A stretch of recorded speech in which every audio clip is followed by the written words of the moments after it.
Hello, my name is Gadeline and I'll tell you how I will work with Trevor Noah's novel Born a Crime, Stories from a South African Childhood. I want my 8th graders to experience the text and to feel the need to verbally express their experiences. This both to build identity and cultural understanding.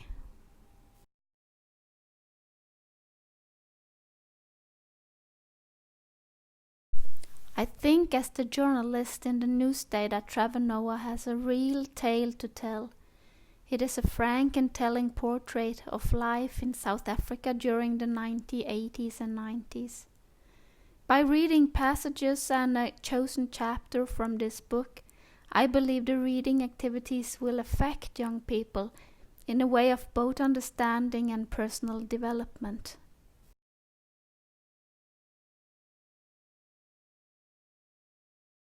The main competence aims in this lesson obtained from the English subject curriculum are that the pupils shall be able to build competence about culture, society and literature. Hopefully this lesson also will encourage them to discuss and elaborate on the way people live and socialize in South Africa. The book will also work as a starter on describing and reflecting about indigenous people both in South Africa and the rest of the world.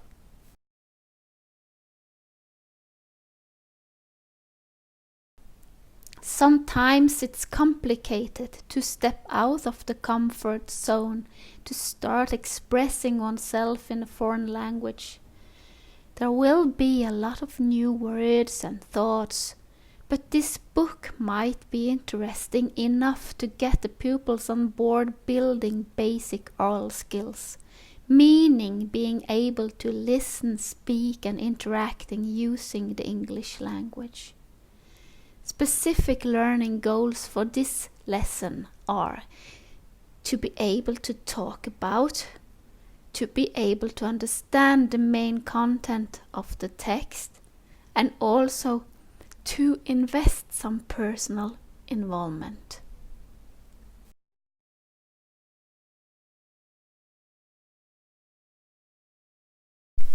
I will use different techniques and strategies to approach the text and to hopefully straighten language learning. We must facilitate reading by slowing down a bit. At first I will use pre-reading and top-down strategies. Then I want my pupils to appropriating the text by using the universal language, such as talking about emotions. When we know the book a little bit, I will let them do response statements and asking authentic questions, as explained in Wieland's book Reading and Teaching. Extensive reading written about in Bøen Dybedal and Myklevold's book Teaching and Learning English will also be suggested.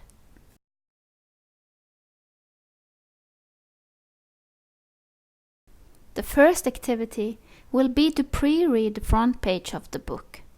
After some individual study, the pupils will be giving some questions to discuss with their learning partner, such as, who do you think this book is about?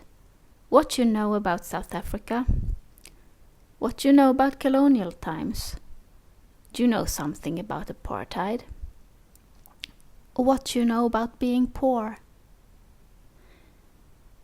Then I will be reading some excerpts from the book about Trevor Noah as a toddler.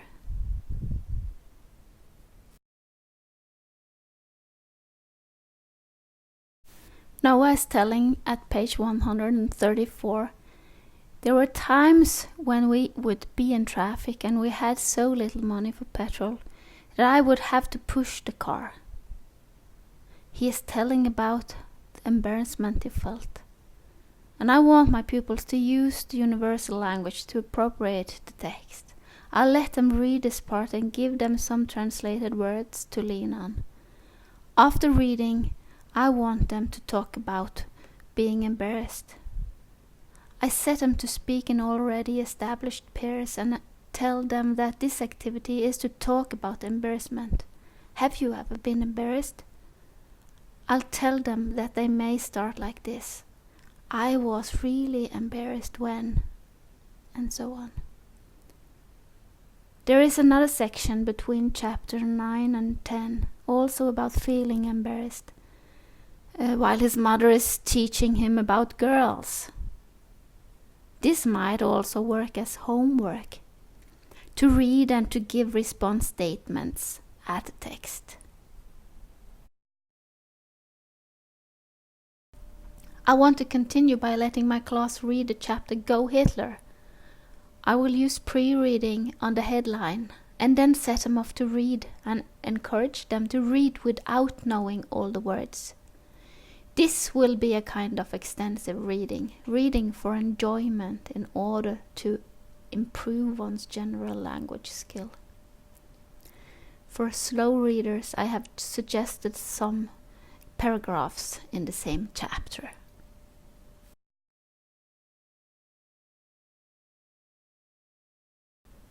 Homework or work in the classroom while finishing this chapter can be to write response statements on the book.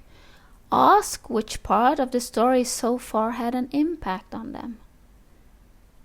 They may use starters like I think, I felt, it moved me when, it blew my mind off when I read about, I felt both sad and amused when, and so on.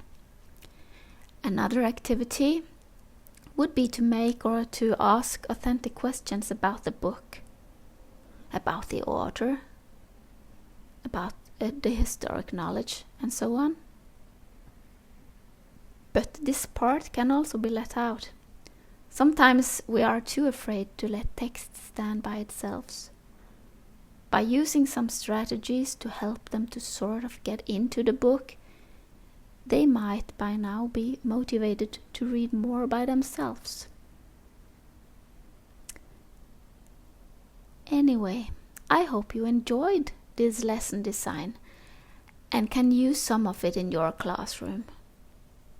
Good luck!